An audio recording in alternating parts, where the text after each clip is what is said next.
here. I'm going to take a minute beyond what I normally do, because Dr. Reynolds is going to introduce Bob Williams. We're going to have a wonderful interview with Dr. Preskill and Bob, and any questions from the audience. And there are no questions which are too stupid or uninformed. Just ask your questions with what's on your mind.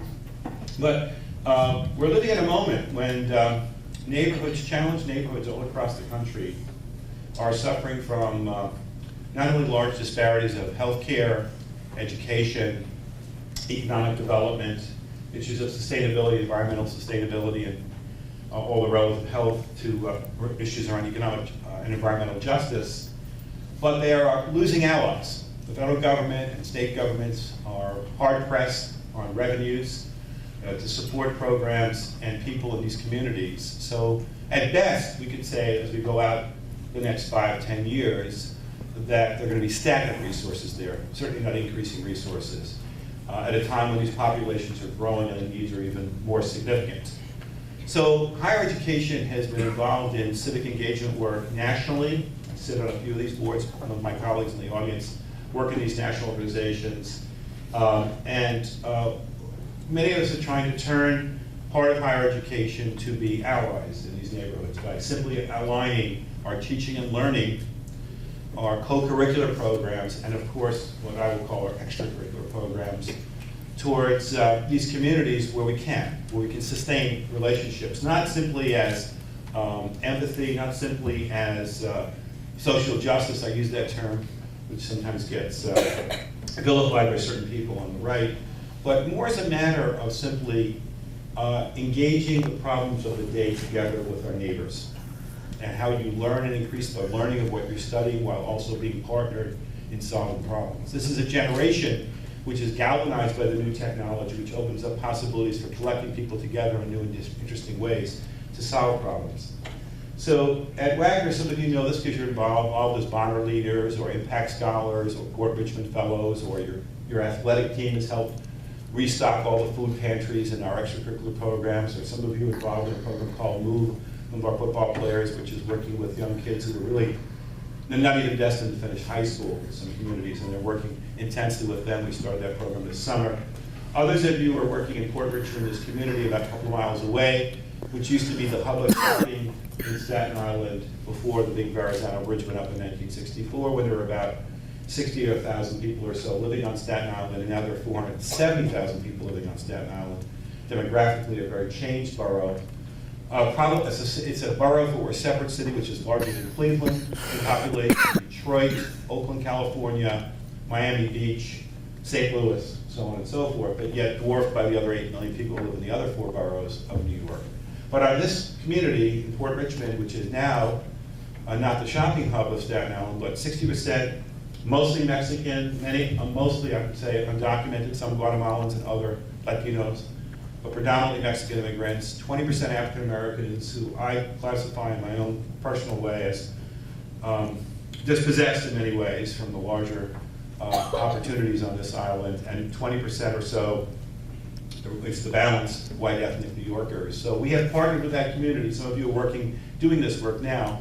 We're partnering with this community by trying to align our, what I'll call, sustainable assets, our courses that make sense, that can do work in business and healthcare through nursing or physician assistant, in our language programs, in our social science programs, sometimes in our science programs, certainly in the arts, trying to align those kinds of learning and teaching experiences with the needs and challenges, and also the assets in this community, Port Richmond. And there are many assets in addition to challenges and needs. And aligning around 5 areas in health disparities, economic development, immigration justice issues, college readiness, which is a big one for us. Many of you are tutoring students in this community or tutoring their parents in English. And now we're introducing the arts in a major way in alliance with these various churches and organizations in this community. So what's happening at Wagner is really happening nationally. We tend to be a very involved campus as a small campus, but many other campuses are involved, maybe not as strategically as Wagner is at the moment. Some are, but a few. But this is a moment to really take your generational idealism and your sense of passion for solving real problems with real people to a different level. So having Bob here today is kind of a thread it's a thread of the movement to justice and opportunity achievement that's so important in terms of the fabric of democratic life. So I can't thank you enough for being here. Thank you so much.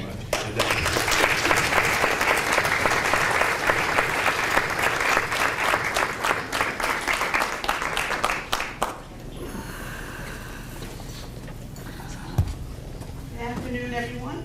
I'd like to welcome you to this amazing opportunity that we have to hear Bob Moses address us on his experiences as, I can't even give a title to all the amazing things that he has done. Steve Preskill and I have worked together, and civil rights and equality is a focus that you've had for a number of years.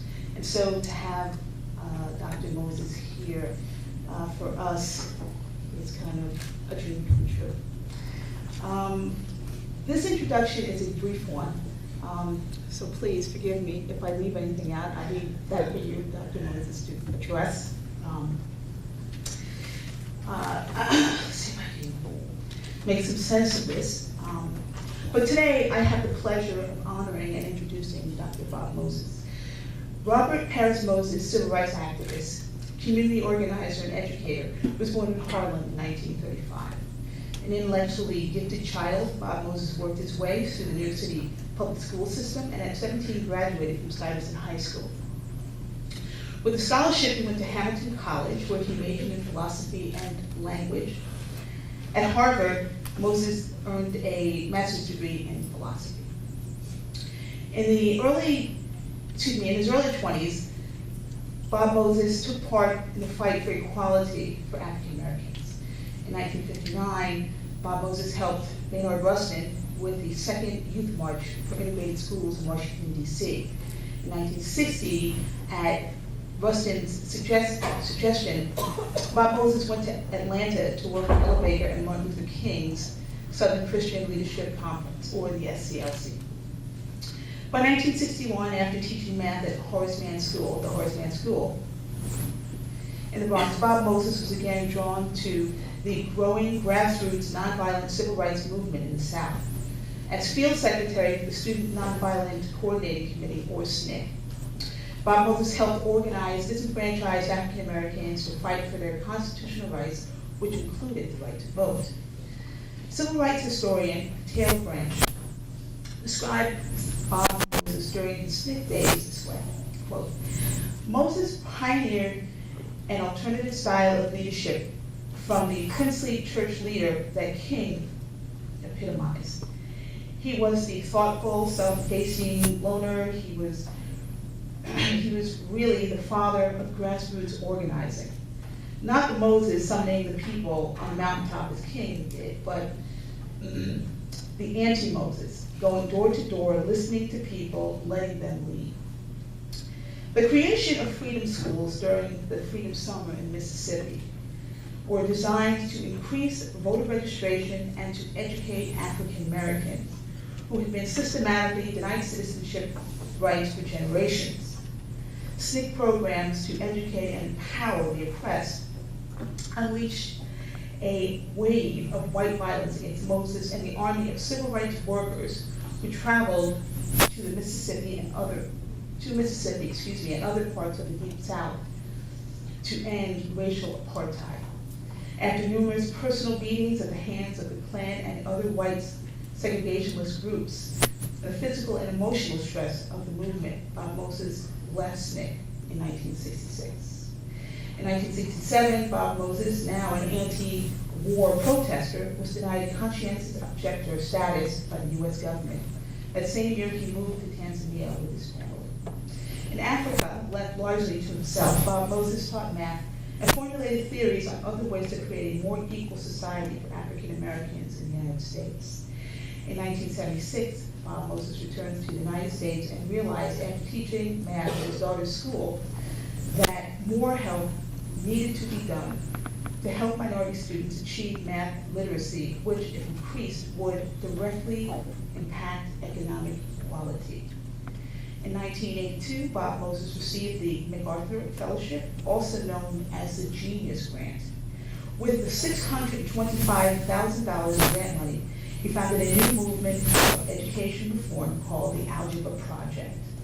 In much the same way Southern Black communities were organized to enact change, community leaders now, teachers, parents, and students associated with the Algebra Project, were asked to do the same thing. I'd like to end this introduction with a quote by the same historian that I quoted earlier, Taylor Branch. And I think that this is something that we don't realize, but I think he says it all. What he says, to this day, he, Bob Moses, is a startling paradox. I think his influence is almost on par with Martin Luther King, and yet he's almost totally unknown. Now, I'd like to introduce, for those of you who don't know, Dr. Steve Preskill. Dr. Preskill is the Distinguished Professor of Civic Engagement and Leadership, formerly the Chair of the Education Department. Dr. Preskill and I have taught a number of classes, but one of his areas of concentration as a historian, and I would like to point out that he has earned his bachelor's in history. African American history and literature is high up on his list of things to do. So with no further delay, I would like to introduce Dr. Bob Moses and Dr. Stephen Preskill.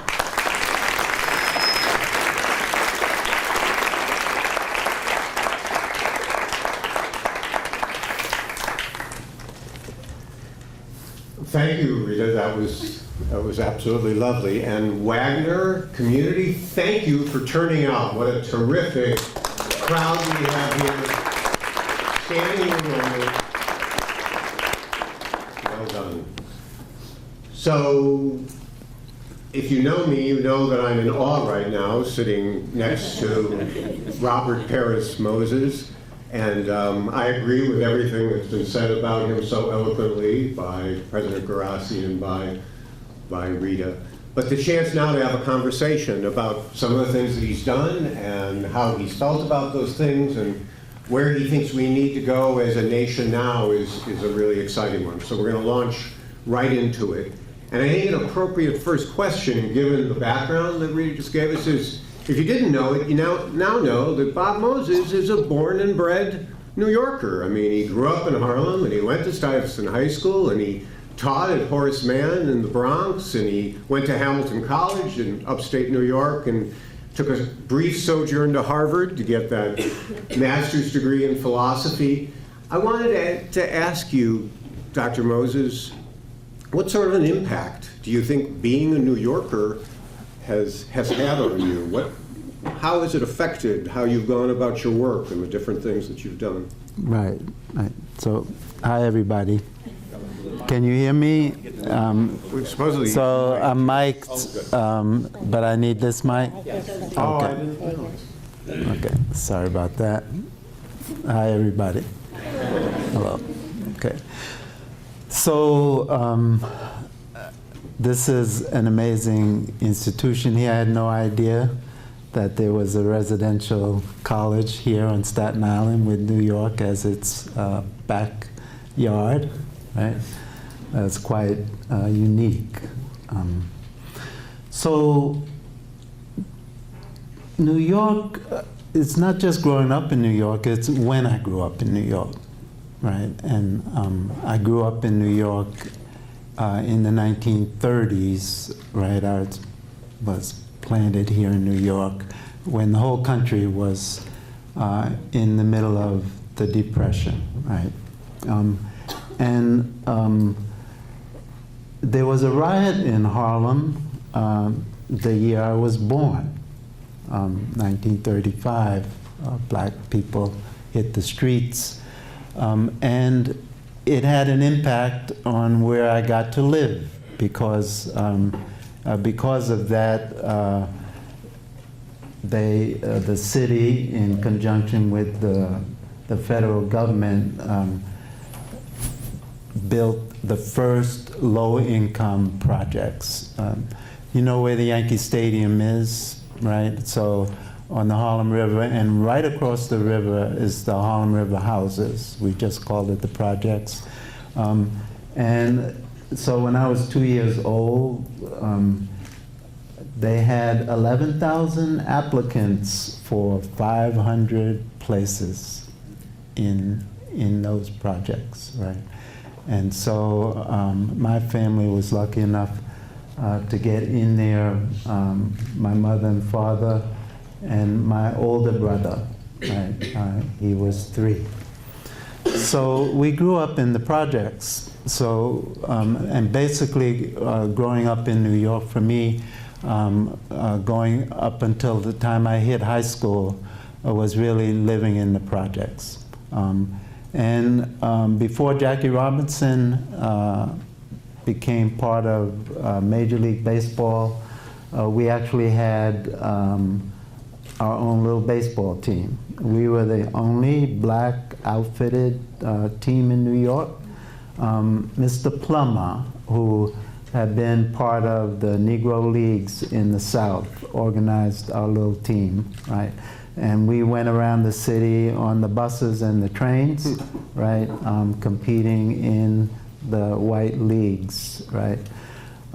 So the projects, it turned out, was a really good place to grow up. There were just 4 stories was the highest building. I fell out, went downstairs. The part of the projects we lived in had covered 3 city blocks. It had 2 big pits. It had some little monkey bars you could climb on, and around the pits there were benches and trees. So we just went out and played. We didn't have to worry about, our parents didn't have to worry about where we were, right? We had access to playing. So, so I experienced growing up in the black community in Harlem, really. So I don't know how to answer that question about what did it mean to be, to grow up in New York, except that growing up in New York, you get a sense of, I guess, a cosmopolitan feeling, feeling about all kinds of people. Because, let me say one thing, I didn't understand Harlem's relationship to the big city picture until I got a job, I don't think we talked about this, tutoring Frankie Lyman. Mm-hmm. How many of you know Frankie Lyman? Yeah. Why do fools fall in love, right? So, and I'll just tell this little story. The timing is around 1958. I've been through school, I've been through graduate school. My mother passes, so I'm out of graduate school.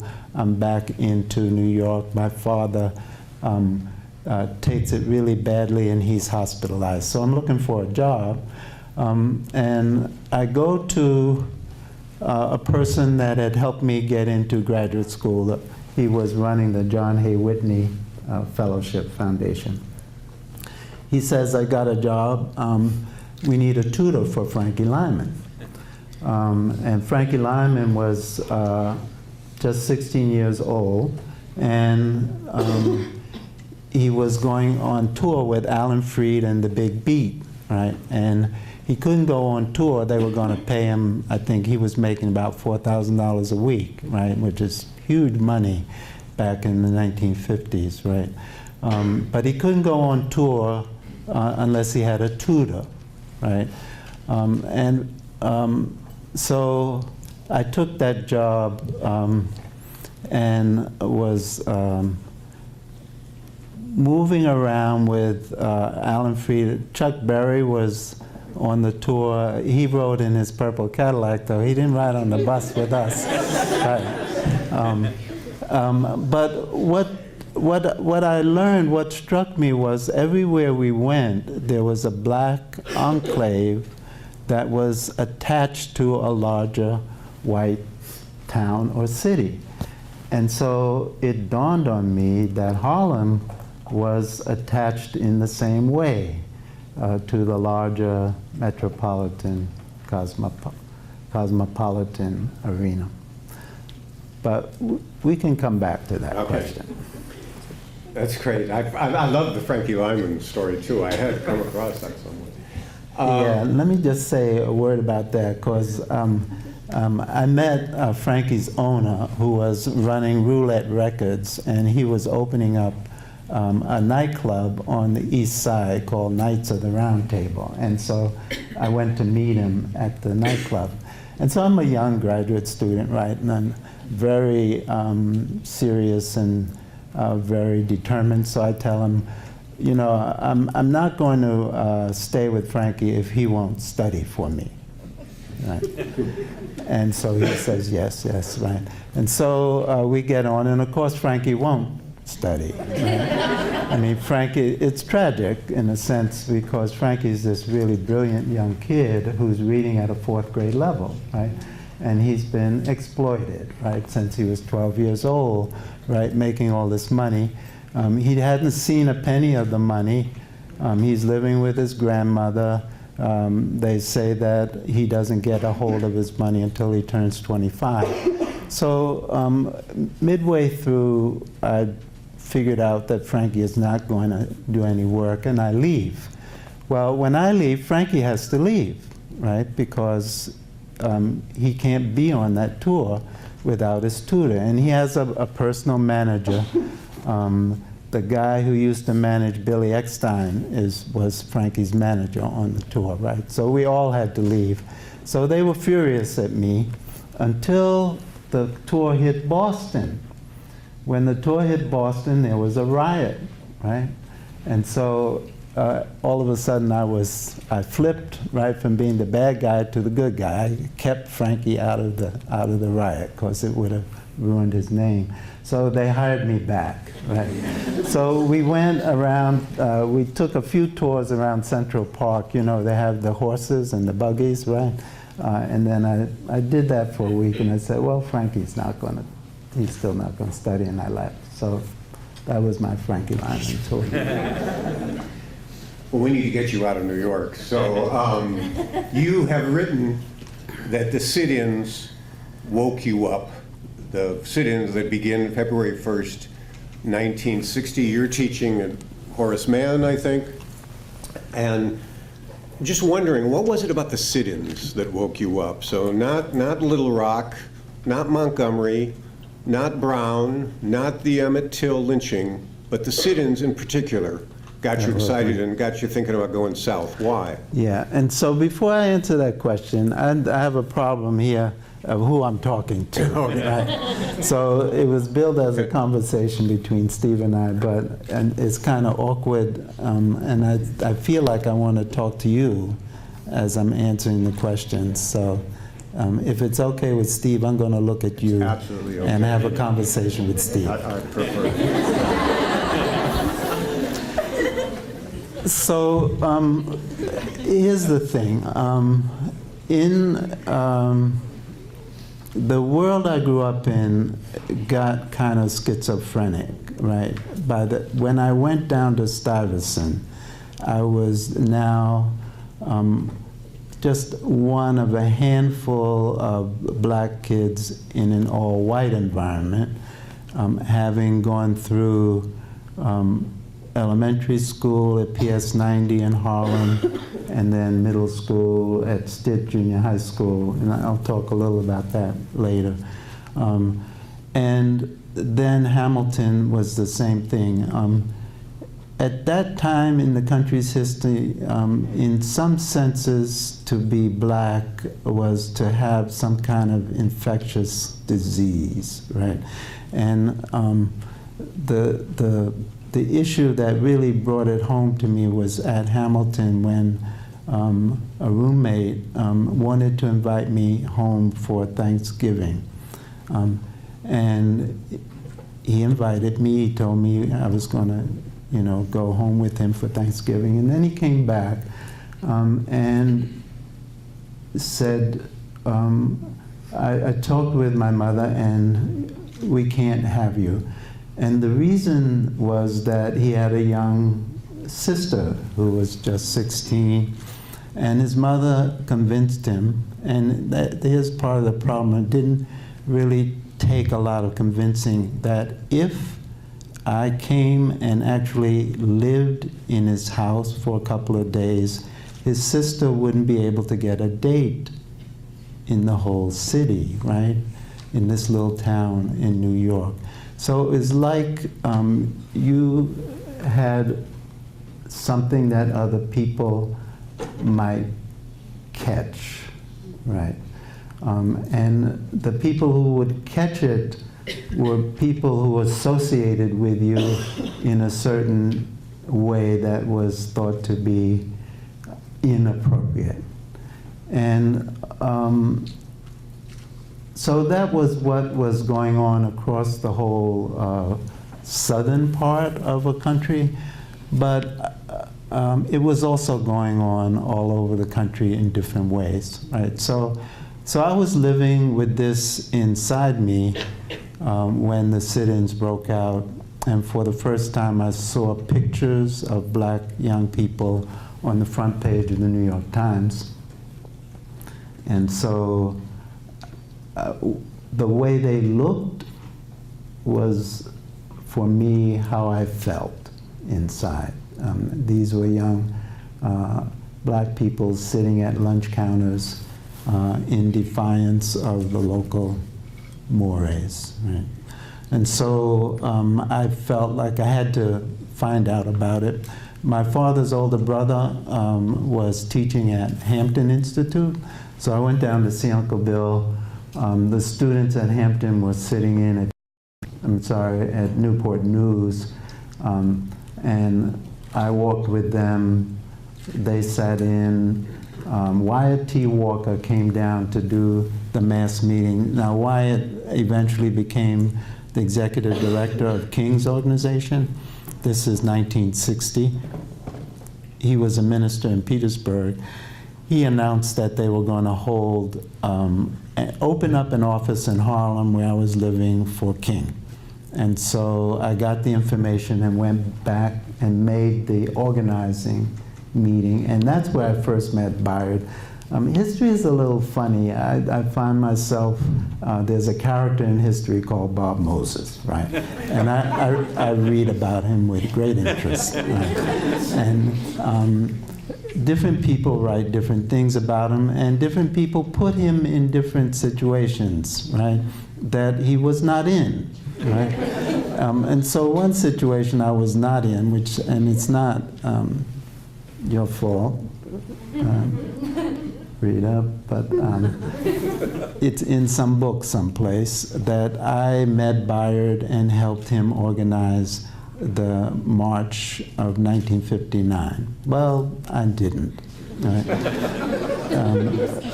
When I met Byard was when, I met him twice actually. When I was at Hamilton, this is another part of the story, I turned 18 in the middle of my freshman year. And so I was thinking about, well, how do I relate to the country, right? And so we had a draft then. We had just finished the Korean War, and we were heating up, getting ready for our Asian wars. So I wrote my draft board and I said, well, I don't think I want to fight in any of the country's up-and-coming wars, right? And my draft board allowed me to get student deferments, right? I've lost my train of thought. Anybody following what I'm thinking about? Going back to the sit-ins. You were avoiding the draft. The sit-ins, yes, and avoiding the draft. Byard Rustin, that's it, Byard Rustin, right? And so in that context, I had a Quaker professor, Richardson, who put me in touch with Quakers in New York, and they put me in touch with Bayard. And so that was my first meeting with Bayard. I thought he was utterly strange, right? Because he was talking with a British accent, right? He was a black, born in this country, and he had this highly clipped British accent, right? But so that was my first meeting. I didn't meet him again until I went to the organizing meeting for King, right? For the office in Harlem, right? And so Bob Moses meets King. He also meets Ella Baker, who was a longtime activist and had been the acting director of King's organization, but had also been the director of the branches of the NAACP in the 40s and knew a lot of the towns in Mississippi. Ella Baker recommends that you go to Mississippi and even to see, I believe, Amzie Moore. yes, so And this is an important turning point for you, I think. right, a meeting big, Amzie Moore. yeah. So here's what happens, though. I go down to Atlanta, and I thought King was still operating in Alabama. Bayard sent me to Ella. Ella was the executive director of King's organization in 1960, right? Who I actually meet, Ella's out on the road. I actually meet Jane Stembridge. Jane is a young white student from Union Theological Seminary in New York who grew up in Virginia and had gone to the first meeting that Ella called for the sit-in movement people, right, at Shaw University on Easter weekend in 1960. And Jane had volunteered to start working for SNCC. I hadn't heard about SNCC while I was doing the work in New York with Bayard and the Office for King. So I was really interested in this young people's network that was getting started. So I didn't meet King. Well, it's interesting how I got to meet King. He wasn't operating out of that office. He was operating out of an office in his father's church, right, down the street. And Ella, when she came back, she talked. Ella was really a person who wanted to know who you were. And it turned out that we had a connection that was unanticipated. Ella, during the 1930s and 40s, was based in New York and very deeply involved in the cooperative movement in New York. And when I was a first grader, second grader, early elementary, my mother, myself, and my older brother used to sell milk in the mornings. And we got the milk through this Harlem-based cooperative that it turned out that Ella was a part of. And what they would do was they would deliver 2 containers of milk. Each container would have 20 quarts. You sold milk for 19 cents a quart, and you made a penny on each quart you sold. So if you sold the whole container, then you had your quart of milk, right? And that's how we got our milk then. So Ella was telling me about the co-op, and so we hit it off. And Ella was a person who was really interested in you. The way I got to meet King was there was an announcement at Atlanta University that, blanking on his name, but he was a black professor that had gone through MIT and was going to give a lecture on Gödel's theorem. So how many of you have heard of Gödel's theorem? Just a few of you, right? So anyway, we won't talk about Gödel's theorem. Right. So I was intrigued because I had studied Gödel's theorem in graduate school. Right? And so I went to the lecture, and it turned out there was a little hotbed of kind of radicals there, people who were associated with the left in the movement and even with the communist left, right? And so I learned that there was going to be a demonstration in Atlanta and decided to go. And I went on the demonstration, and the police picked me up. They didn't arrest me, they just wanted to know who I was. And I told them who I was and that I was working for SCLC, Dr. King's organization. So that got into the paper, and that's how I got to meet King, right? So he called me in about the issue of working with communists, right? And King, some of you might know, this was an issue all through his span of work, right? His relationship to the Communist Party and whether or not Stanley Levinson and other people who were close to King were actually members of the Communist Party. So he was cool about that, except that I shouldn't do any more demonstrations with them. We did one thing we talked about. The work in King's office that summer was to get out a fundraising letter. And well, here's back to our first question about growing up in New York City, right? So there's a New York City style about getting out fundraising letters, right? So you don't sit there and lick each envelope one at a time, right? And try to get it out by yourself, right? You gather people together and you have a fun, you know, getting out the fundraising letter party, and you get it out in a couple of days. And I had been talking to Dora, who was his secretary, about how are we going to get this letter out, because we were spending, you know, every day licking envelopes, right? And she said, no, the letter can't go out. It has to stay right here. We have to get it out ourselves. But I got a chance to talk to King, and so I said, look, we need to get the fundraising letter out. Can I get permission to take it outside? And so he gave me permission. And we took, so that was my work with King's organization. I was surprised. I thought that there would be work on the ground. But at that point, and this is an issue we can come back to, the difference between the style of leadership, which was focused on big events that were national events that gathered media focus versus kind of day-to-day events. So two different leadership styles. We haven't gotten to the last part of your question, which was... But you're remembering it. Yes, I'm remembering. Which is how I got to Mississippi and AMZ Moore. So Ella was the person who midwifed the SNCC, and it was an important lesson for me, which was that she set up something that she was not going to be the leader of.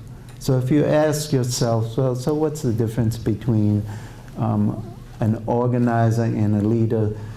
So you can be a leader when you're organizing, but one of the traits that is important about organizing is you're trying to bring something into being that you yourself have no intention from the get-go of being the leader of it, right? And so Ella did that for the sit-in movement and set up SNCC so that the students who did the sit-in movement could be free to make their own mistakes, right? And so that's how SNCC came into being. And they had a coordinating committee which held its first meeting that summer. Marion Barry, who later became the mayor of DC, was at that person the chair of SNCC. 1960, remember, John F. Kennedy is running, right? And so it's a presidential year. They came and met, sending Marion off to both the Republican and the Democratic conventions to lobby for the platform, right, for those conventions around civil rights. But when they met, they decided that they would have a meeting in the fall of 1960 of sit-in students from across the South. And so Jane Stembridge approached me saying, I don't have names of any of the students who might have done any kind of actions in Alabama, Mississippi, and Louisiana. And she asked me if I would go scout for a SNCC to try to find any information I could. So she got together with Ella. Ella was the one who knew everybody. So she had all these names, mostly of NAACP leaders from across these states. They put me on a Greyhound bus in Atlanta. I hit Talladega, and then Birmingham in Alabama, and then Clarksdale, Cleveland, and Jackson in Mississippi, Shreveport, Lake Charles, and New Orleans in Louisiana, and then on to Biloxi, Gulfport, Mobile, Alabama, and back to Atlanta. Along the way, I was meeting the people that Ella had on her list, and Jane wrote the letters saying, this is, you know, a SNCC person that we're sending. But it was in Cleveland, Mississippi that I met the person who really changed my life around. He was the head of the NAACP in Cleveland, Amzie Moore, and he was the one who told us what we should do, that the young people coming down should not really focus on direct action, which was the hallmark of the sit-ins. They should work on voter registration. So I had been teaching. I had a year to go on my contract, so I told Amzie, I want to come back. I want to work for SNCC on your program.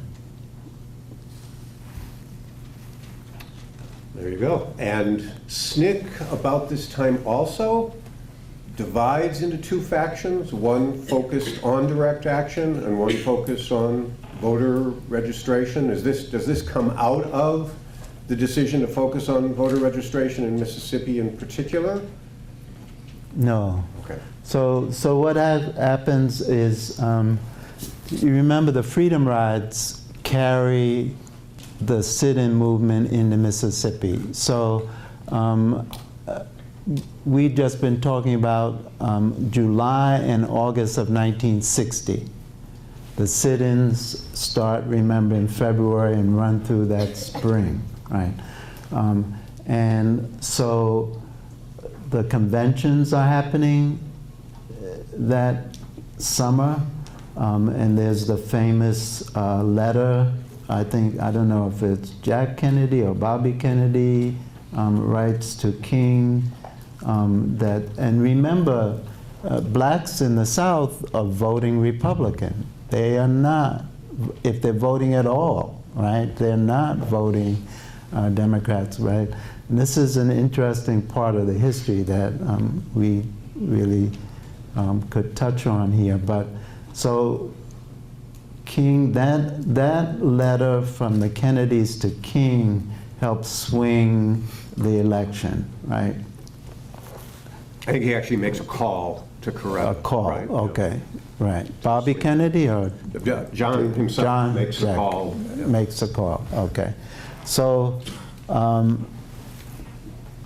in the winter, we're now dealing 60-61, CORE, the Congress of Racial Equality, which has its headquarters right here in New York, organizes this Freedom Ride. They're trying to test a new ruling, I think was by the ICC, right? And when it hits Anniston, they burn the bus. Everybody, you know about that? You have to tell them. Okay, so the Freedom Rides start in Washington, D.C. They're an integrated group going down. One of the riders is John Lewis, excuse me.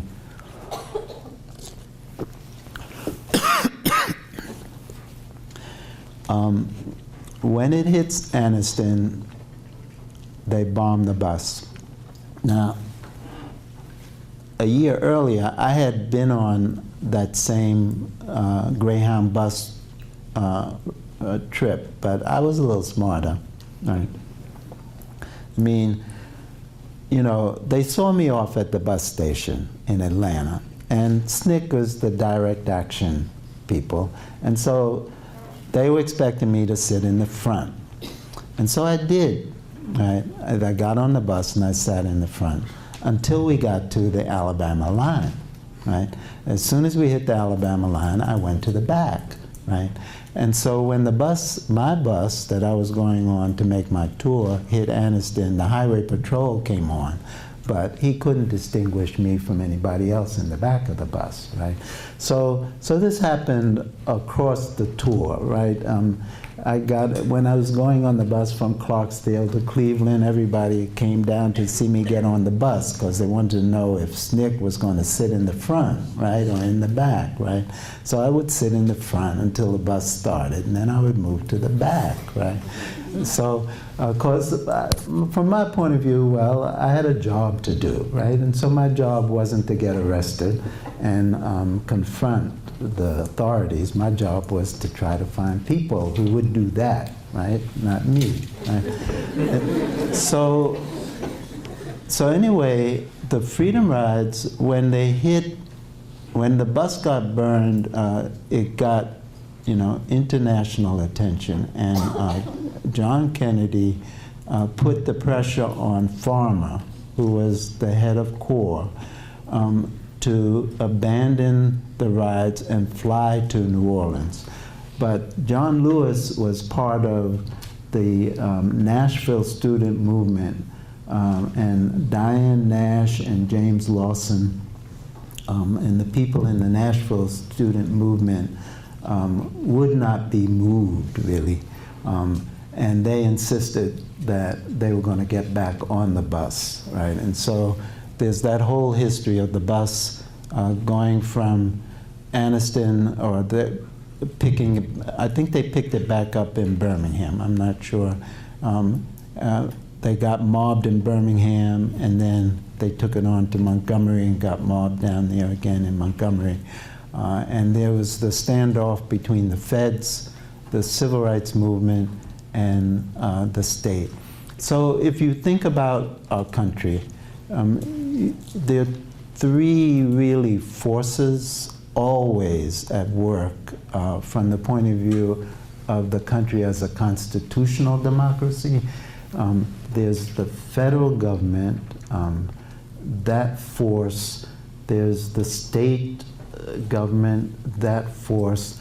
And then there's the force that's embodied in the preamble. I think of it as the we the people force, right?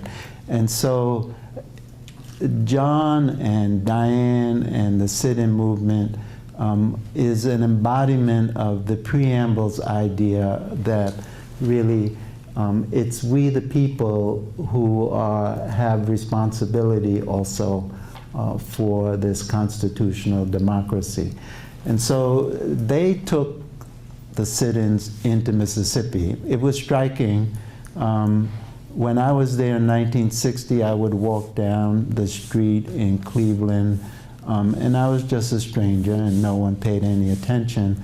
1 year later, I walked down the street and the little kids are saying, "There goes a Freedom Rider," right?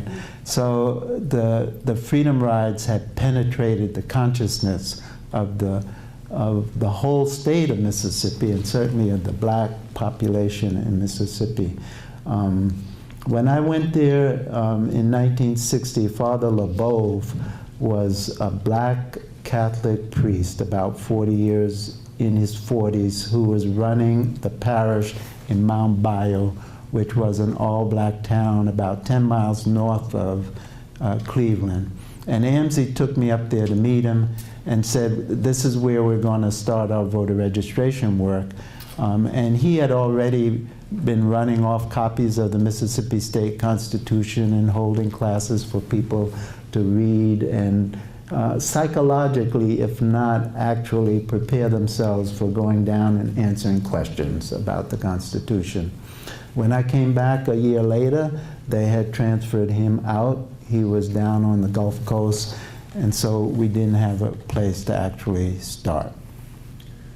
So I'm going to attempt a huge transition with your permission. So Dr. Moses goes back to Mississippi in 1961 and then spends the next 3 or 4 years there literally escorting people to the courthouse to register them to vote, to give blacks the power of the vote, to help them to be able to vote for the representatives of their choice. That's how he spends his time. And Mississippi is a very dangerous place because it is so deeply racist, so oppressive, so riddled with white supremacy. And so his life was literally threatened day after day, and there were at least a couple of times when your head was beaten in just because you were taking someone to be registered to vote. But because of that work, it leads to, almost in a direct line, to the Voting Rights Act of 1965. The work that Bob Moses did in Mississippi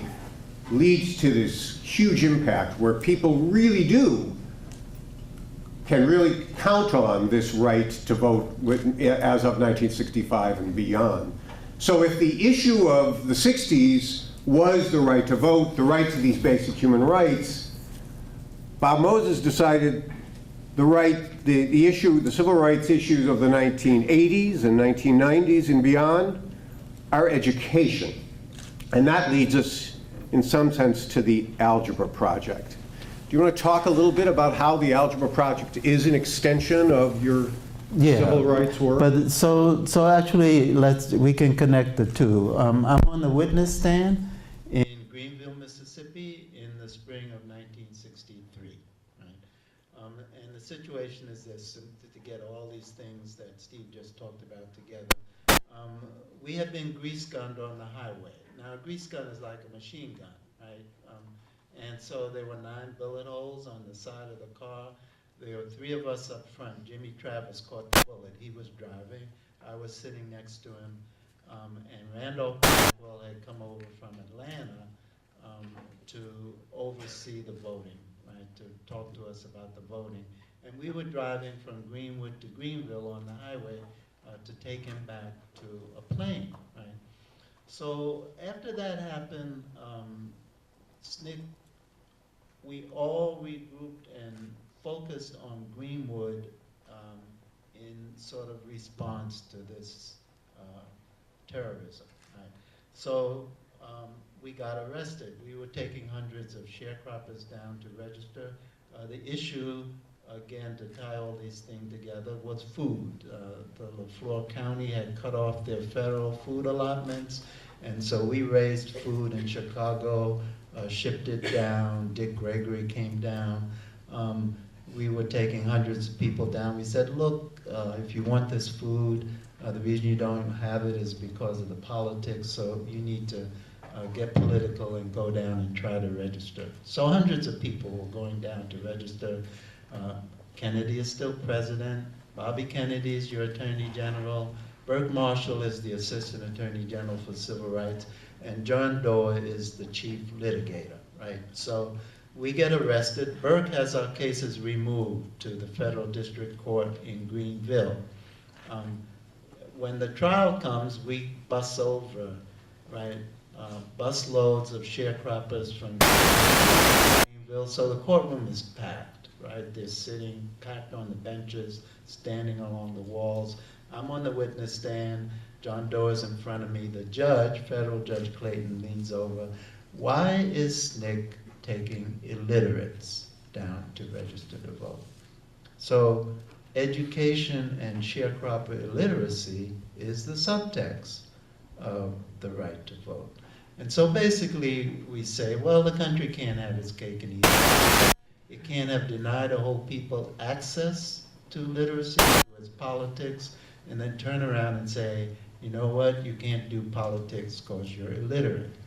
Now, what is not really understood is that the enforcement provision of the 1965 Voting Rights Act, we didn't get that because we marched, right? Yes, the march got it on the table, but the march couldn't impact the idea that the feds should supplant the states in this triumvirate between states and we the people, right? It was the actual court cases. And the influence that we had was we helped the Justice Department change its strategy. Instead of going after individual registrars county by county, they filed suit against the whole state of Mississippi and the state of Louisiana. And if you look at the suit against the state of Mississippi, there's an interrogatory this thick, which goes back from after Reconstruction right down to the 1960s and says, this is how much money and resources were given to white students in Mississippi, and this is how much money and resources were given to black students, and this is the reason why, having not decided that you're not going to educate black people, that the state can't now use a literacy test. This is the Department of Justice arguing its case, right? They didn't do that. And this is another interesting thing about the politics in the country, who gets to be federal district judges, right? So in Mississippi, they got a strong judge who was a judge on the Fifth Circuit Court of Appeals from Texas. They actually won the Louisiana case, and I would recommend that you read Judge Wisdom's decision, right? He handed it down December 22nd, 1963, just a month after Kennedy was assassinated, and said that the state of Louisiana can no longer be responsible for overseeing the registration of people who vote. That has to be removed to the federal district court in DC. And this is a live issue, as you know, because the Roberts Court has gutted that decision, right? So we're still back to the issue about the right to vote. And I'd like to come back to that. But education, so sharecropper education, what is that? So sharecropper education is an education that says these people have been assigned this kind of work, and so the only education they need is an education appropriate to the work they have been assigned. Now, quiet as it's kept, right, we do sharecropper education currently in this country. Look at the campaign for fiscal equity in New York State, right?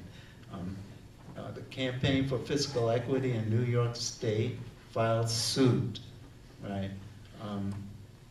You had a federal district judge who ruled in favor and said that New York State should give more money to New York City. Pataki was your governor. He appealed. It went to a 4-judge appeals. They said, no. New York State does not have to give more money to New York City. And the reason is the state constitution of New York says that you need to educate people for 2 purposes: serve on juries and vote. And they said an 8th grade education is sufficient to do both of those things. New York City is already offering every student the equivalent of an 8th grade education, and therefore they do not need more money, right?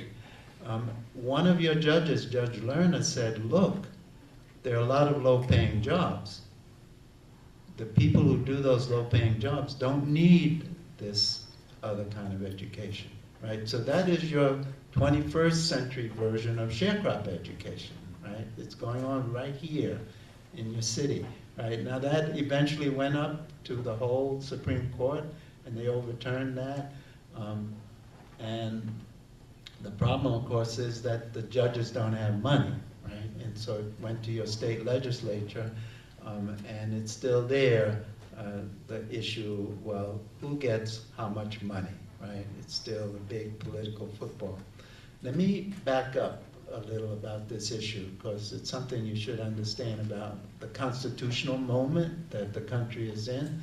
1968 in San Antonio, Texas, Mexican-American students, about 400 strong, marched out of their school onto the school board in protest over their school building and their teachers.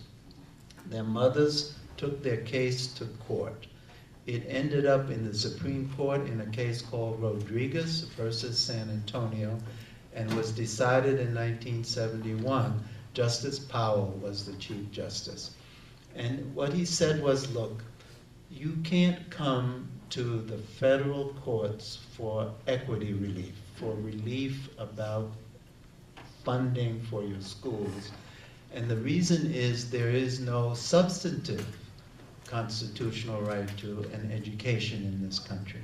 Now you ask most people if they have a constitutional right to an education and they're going to say, of course, right? But when he said substantive, it means that there's nothing explicit or implicit in the federal Constitution that says that any child has a right to an education. And so therefore, you cannot come to the federal courts for relief.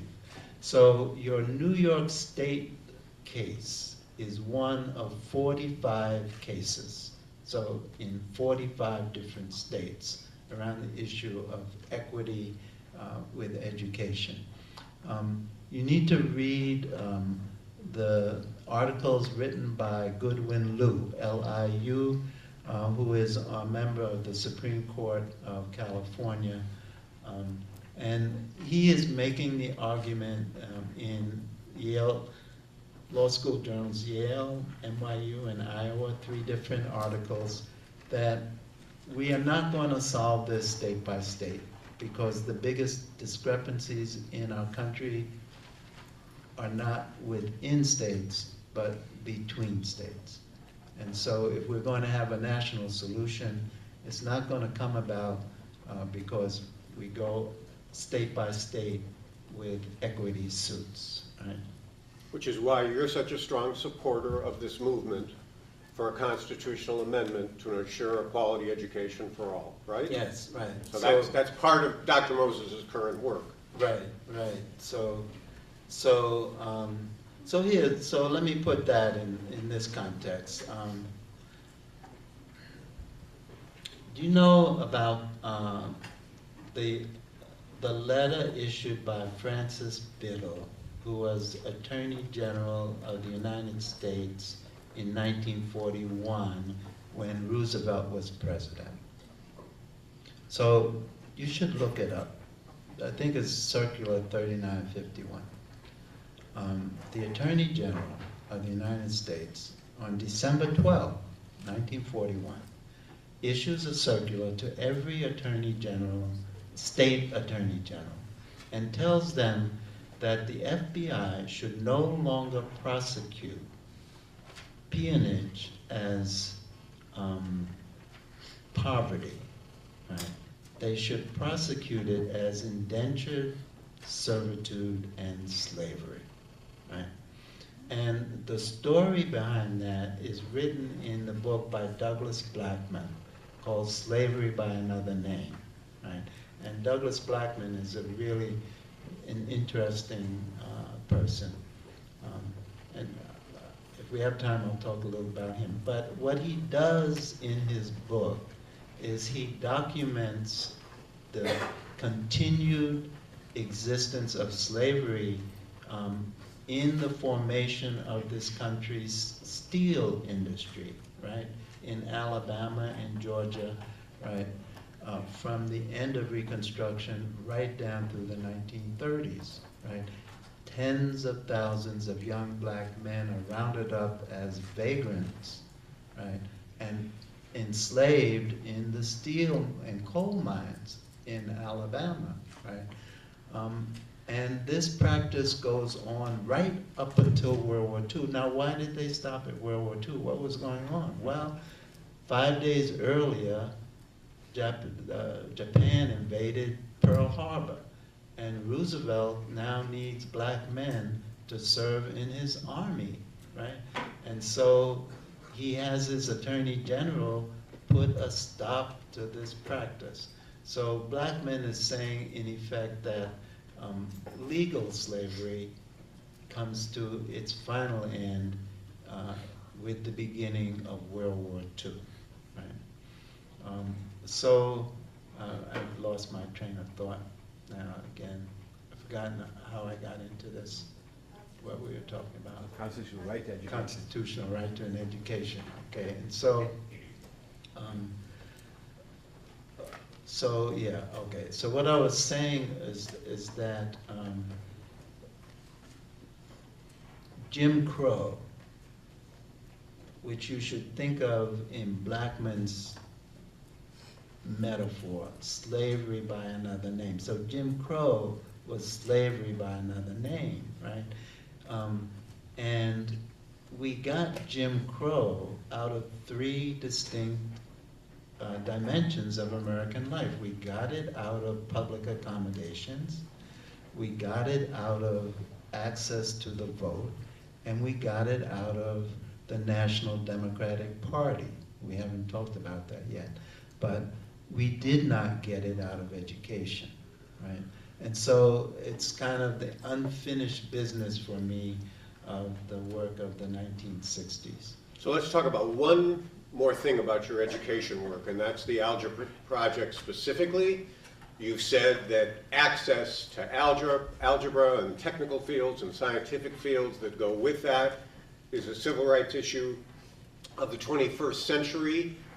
But I want to talk about a specific part of the Algebra Project. So at Wagner, we're very proud of the Wagner Plan for the Practical Liberal Arts, which has as its foundation experiential learning. The foundation of the Algebra Project is also experiential learning. And I just want Dr. Moses to say a little bit about this idea that when we're introducing students, middle school students, to algebra and trying to get them to understand some of the concepts, one of the best ways to do it is with a physical experience. In Dr. Moses' case, an actual trip.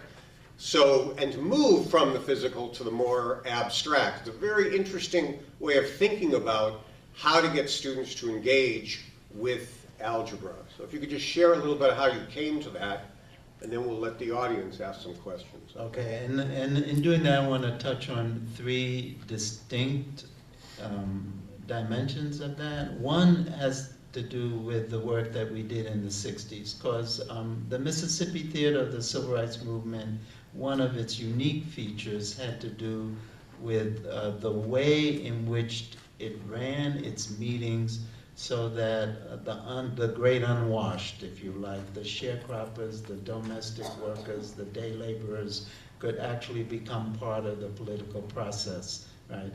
And so we stumbled on the way to run our meetings so that when the people came to the meetings, they had to sign up on a problem that they wanted to work on, and they just met in small groups with the people who wanted to work on that problem.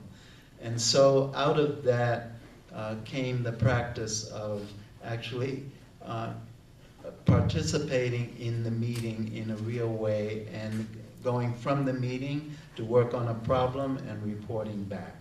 And so people like Fannie Lou Hamer and Annie Devine and Mrs. Gray and Hazel Palmer, all of these people really got empowered through this process. We took that issue into the math classroom. The math classrooms are notorious as places which disempower students.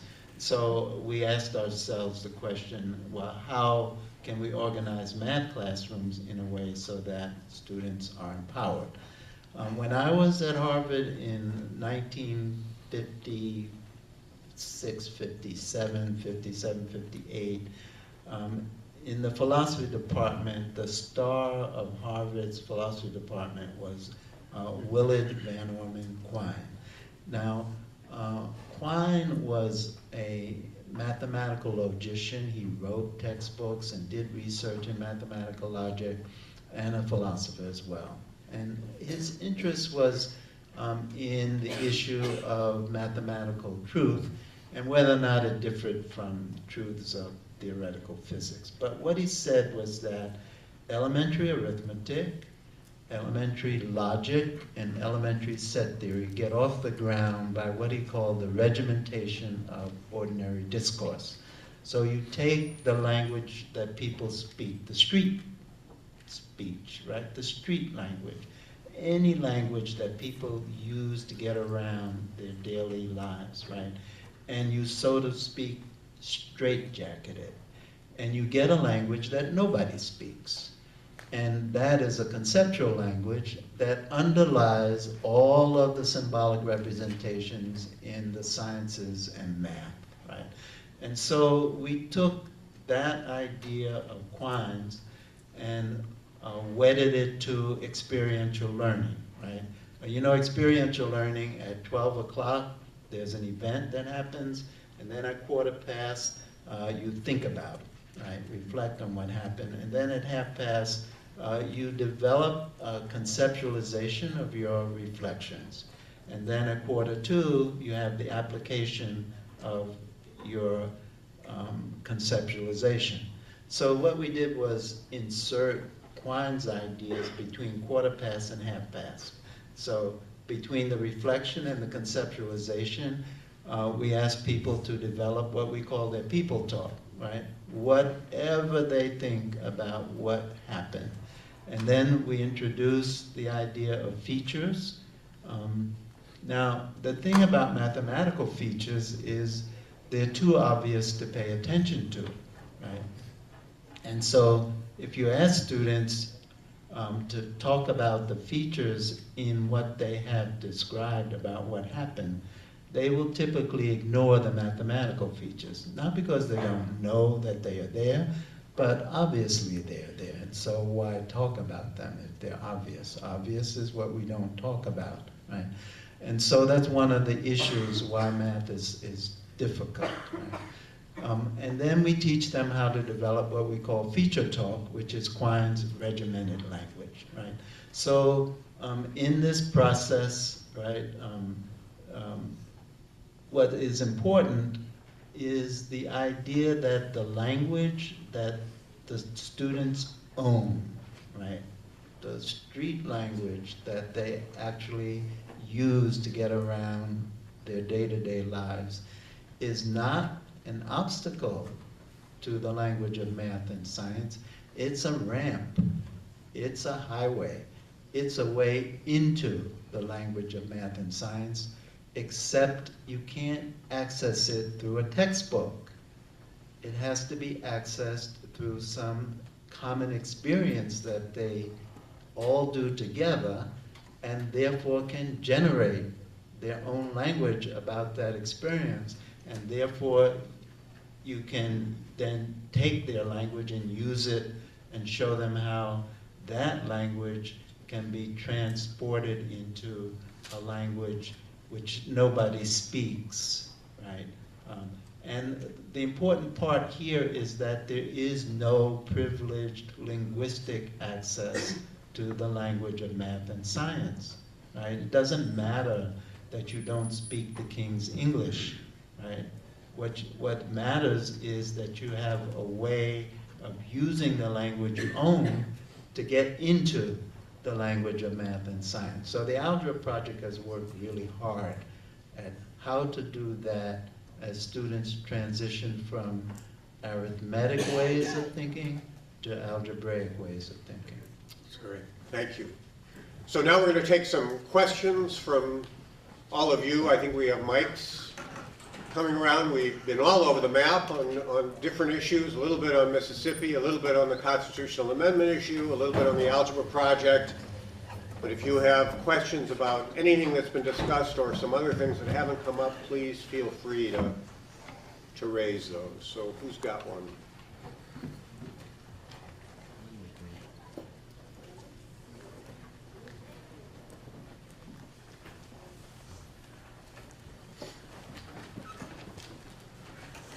Thank you. Dr. Moses, it's a pleasure.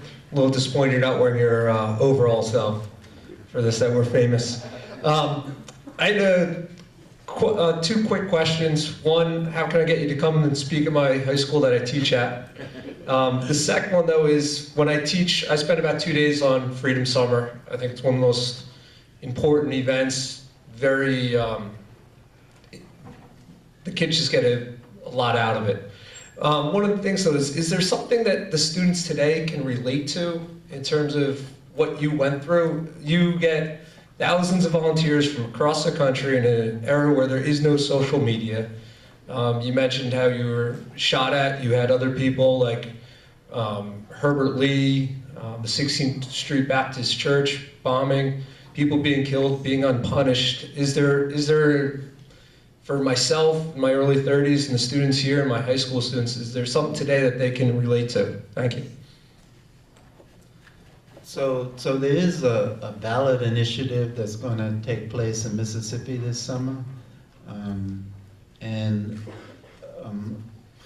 The actual people who actually have to gather the signatures have to be registered voters in Mississippi, and they have to gather them from registered voters.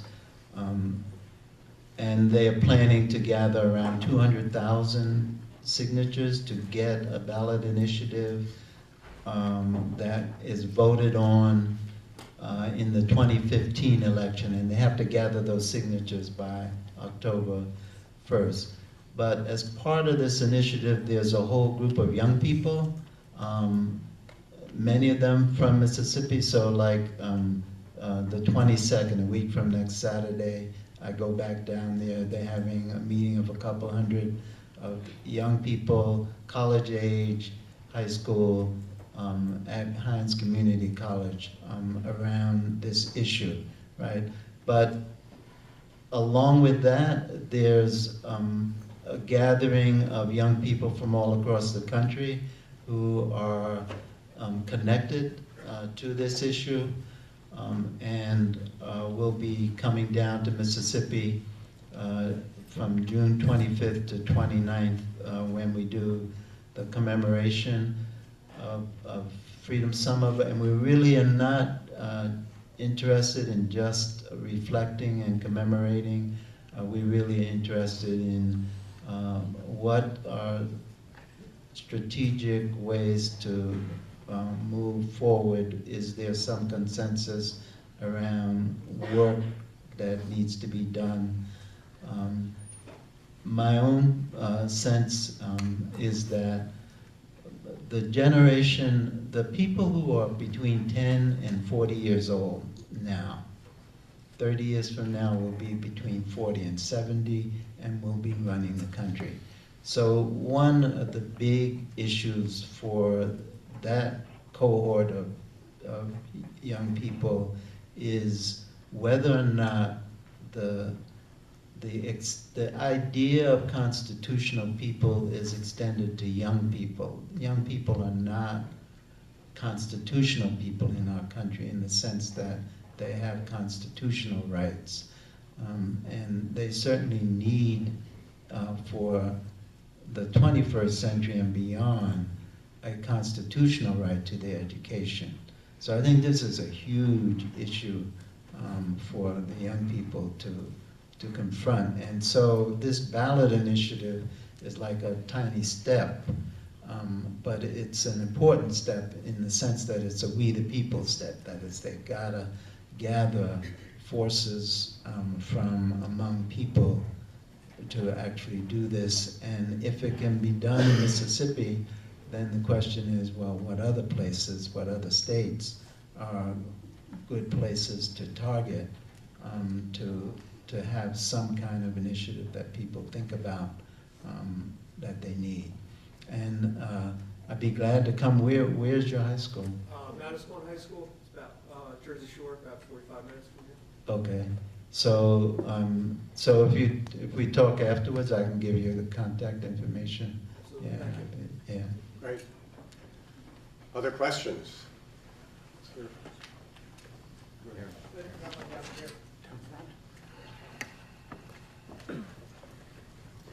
Hello, great to see you again. Yeah. And everyone here. My question is, what advice do you have for people now working in civic engagement and people who are trying to do things like the Algebra Project and create new forms of outreach? As we were saying, as President Garasi was saying, amidst losing allies and losing funding, what kind of steps do you think we need to take to get more involved with our community and have more people be included in this? Right. So there are little steps, but there's a big step that I think, and to do such a big step, it requires the ability to reach a consensus about what to do and how to do it. And it has to do with the issue of the education of young people. And so states that part of what was said was that, well, money is not available, right, from the feds, from the states, and so forth. Cities are not going to have the money that's needed, and neither are states. I think that Roberts, in his decision around the healthcare, opened the door. I mean, basically he said Congress has the power to tax, right? And so basically what we have is a tax for healthcare, right, in some sense. So we need a tax for education, right? And so we need, first of all, we need the ability, the maturity as a country to be able to talk about education and our problems, right? So we got the SAT without any conversation at all, right? It was a conversation among a few people, right? And so we are not a country that has learned how to have conversations about really important issues, right? So your generation, right, you have to ask yourselves whether you are going to continue that disastrous way of doing democracy, or is your generation actually going to rise up to be a generation that can have really honest and safe conversations? So to have conversations about really deep issues, there has to be a protocol where everyone is safe to say what it is they really feel, because your feelings belong to yourself, belong to anybody else. And so the question is, in a public space, are you safe to actually say what you feel, right? So we do not have the protocol in this country to have such public conversations. We are not going to get where we need to go unless we figure out how to do that. Thank you.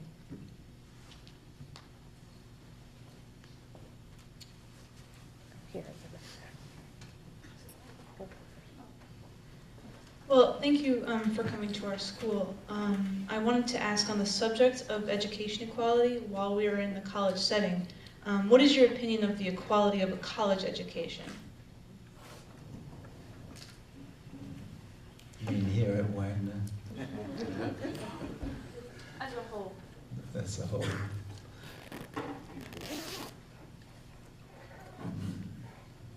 So let me just say where I think we should try to head, and it has to do with this last comment. I think we should try to head where one of the central features, goals, right, destinations of such an education is not just a career choice, right? So right now, our college educations are focused on personal career choices, right?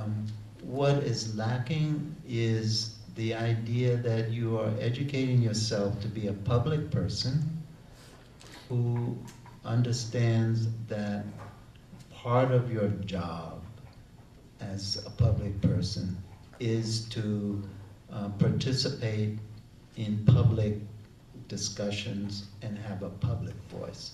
So you can have your own private voice in your own private career, right? But for the democracy to work, we need also for everyone and the educational institutions to actually decide that part of what is happening is that people are learning how to have a public voice in a public arena.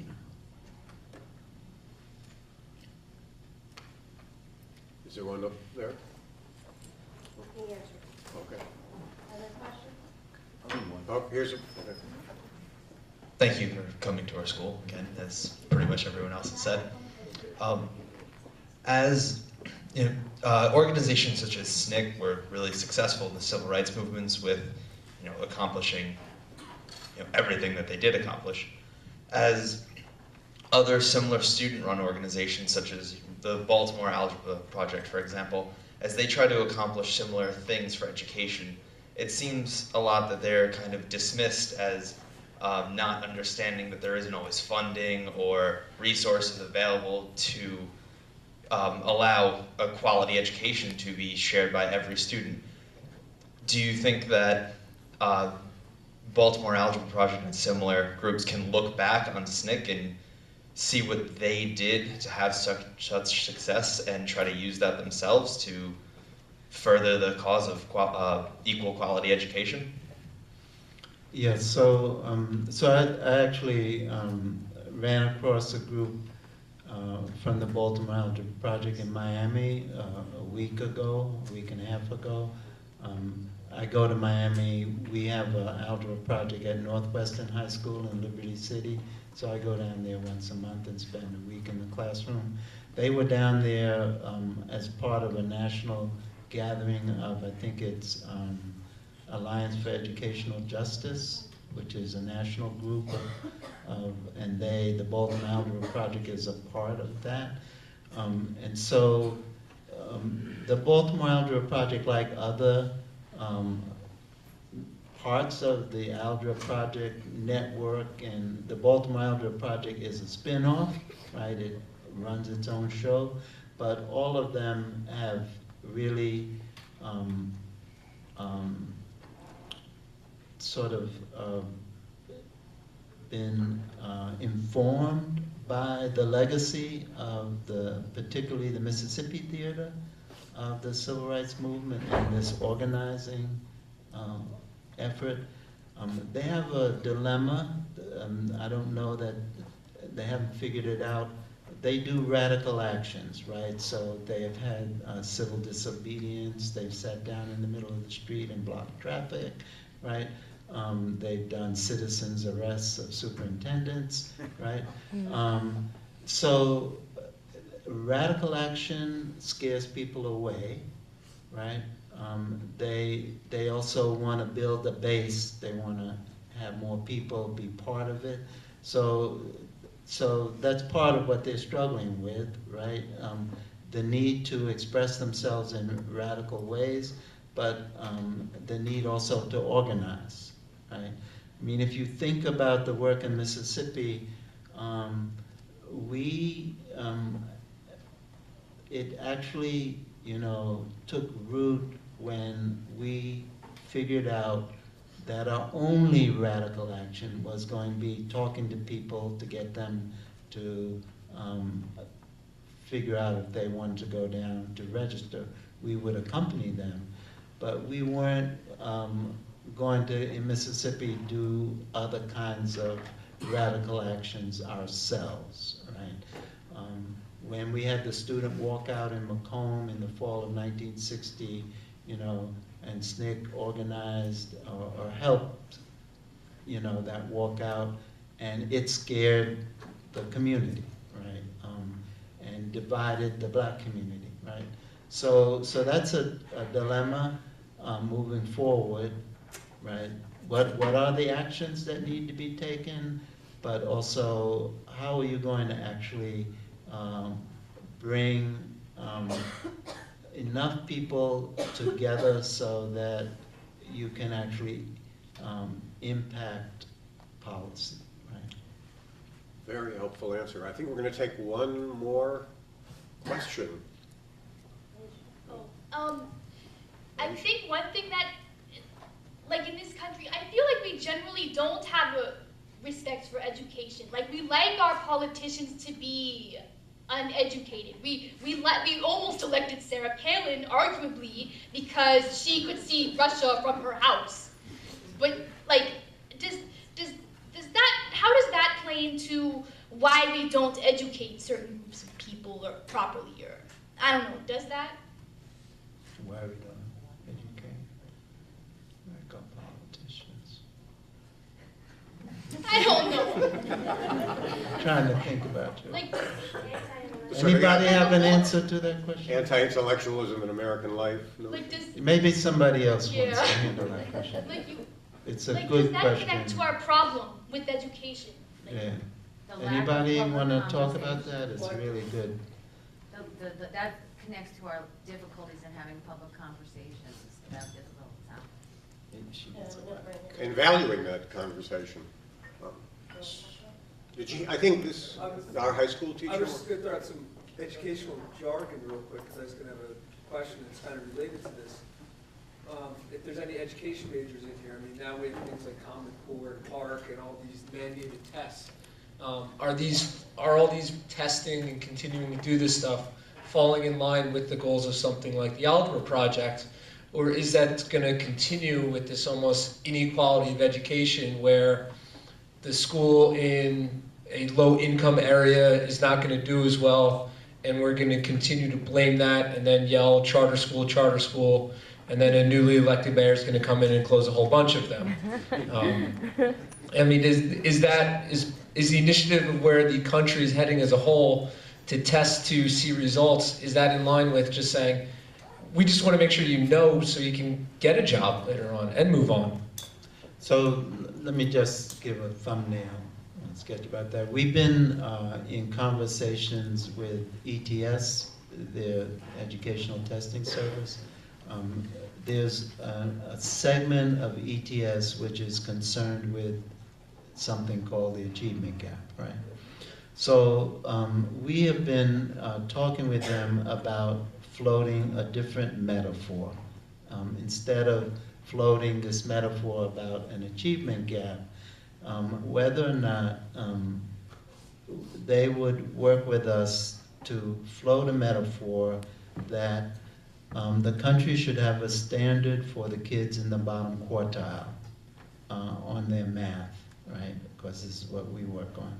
That the kids in the bottom quartile should leave high school ready to do college math for college credit, right? So that this should be the bottom line standard for the 21st century for math education, right? So we held a conference, a meeting there last December around this issue. I'm going to be meeting with them actually when I leave here, and seeing whether they will want to have another such conference in the fall. So there has to be a standard, right? The kids need a standard that's appropriate for the knowledge work that is the basic work of the 21st century, right? The 20th century got away, let's back up.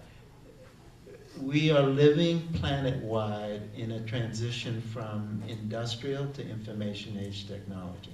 So industrial technology, mechanized physical work, right? Information age technology does something very different, right? Whatever it does, it organizes what you think about. It provides tools to help you organize what you think about.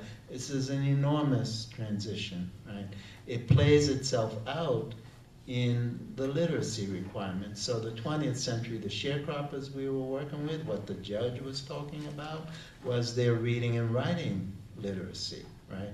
They were the serfs of our industrial age, right? We are growing serfs, right, for our information age. All these kids graduating from high school with the equivalent of an 8th grade education, they're bound for the criminal justice system and serfdom, right? So the issue of the 21st century is that the technology is non-forgiving and is requiring a quantitative literacy along with reading and writing literacies. And the people who don't get it will be the serfs, unless they have parents who, you know, have a safety net for them. But if they're out there on their own and they don't have these literacies, then they're bound for the criminal justice system. And we're sitting here as a country watching this happen, right? We have no plans at all, right, for how this is not going to happen. So given that very sobering and yet plausible scenario, do you want to leave us with what gives you hope? Okay. In the next couple of decades? So, yeah, we practice this. We practice. So anyway, here's what gives me hope, and we have to back up a little. I see our country as a country that lurches along, but it lurches along roughly in 3/4 of a century units of time. And we're in our 3rd such unit of time. We're celebrating 50th, and 50 is 2/3 of 75, right? So our first such span of time was from 1787 down to the War of the Constitutional People, right? So during that period of time, we tolerated 2 very antithetical constitutional concepts: the idea of constitutional people, as embodied in the preamble, and the idea of constitutional property, as embodied in Article 2, Section 4, Paragraph 3, the article that says that any piece of property that gets up and runs away should be turned back to its owner, right? And across state lines, right? The feds operating across the states go into this state and grab this person, bring him up and take him back across these state lines and give that person, that constitutional property, back to the constitutional person that owns that constitutional property, right? So we managed to do that for roughly 75 years until we had the big falling out of constitutional people, and they killed each other, 600,000, right, die, right? We come out of that, and we go into what Blackman calls Jim Crow, slavery by another name, for roughly another 3/4 of a century. We can't quite, we figure out with the 13th Amendment that we are no longer going to have constitutional property. But we cannot quite come to grips with the 14th Amendment and the 15th Amendment, right? As to the people who were constitutional property, what kind of constitutional people should they be allowed to be, right? And we argued that out for another 75 years, and along comes the Civil Rights Movement and settles that in some dimensions, right? But it did not settle it with respect to education. Right? And so here we are in our 3rd 3/4 of a century unit of time, lurching, right? And in every case, we lurched forward and back, right? So we're going to lurch. What's hopeful is that throughout all of this, if you ask yourself not what the preamble says, but what it does, right? So it creates a class of people who are the constitutional people who ordain and establish the Constitution, right? And throughout all of this, across the centuries, we have managed, in spite of ourselves, to expand that class of people, right? We have continued to expand that class. And hopefully, that's the hope, that we will, in this century, expand it to include young people. So, Hugh Mimi, let's say it together. We, the people of the United States. We, the people of the United States. Let's start over again. We, the people of the United States. We, the people of the United States. In order to form a more perfect union. In order to form a more perfect union. Establish justice. Establish justice. Provide for the common defense. Provide for the common defense. Promote the general welfare. Promote the general welfare. And secure the blessings of liberty. And Secure the blessings of liberty. To ourselves and our posterity. To ourselves and our posterity. Do ordain and establish. Do ordain and establish. This Constitution. This Constitution. For the United States of America. For the United States of America. Note, it does not say we the president. It could not. There was no president. It could not say we the Congress. There was no Congress. It could not say we the Supreme Court, right?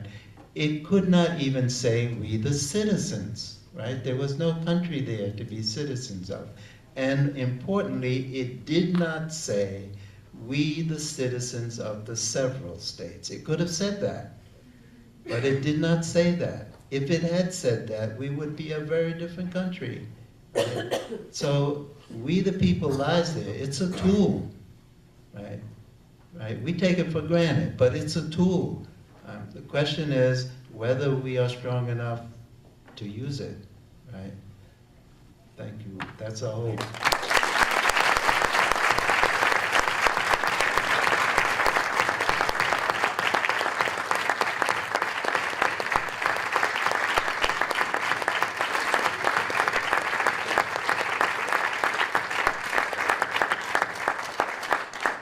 Join me one more time in thanking both Dr. Moses and Dr. Preskill and Dr. Miller.